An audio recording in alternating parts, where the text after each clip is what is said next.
Chi ơi. Nè, đi mà. Đằng cái này. Ghé, Chi.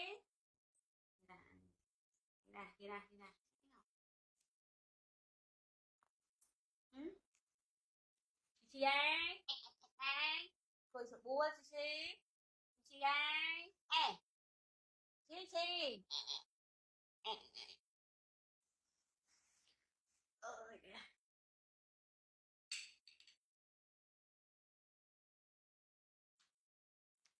Đừng tổng. Bánh tóc ấy. Tổng. Cái mà xuống.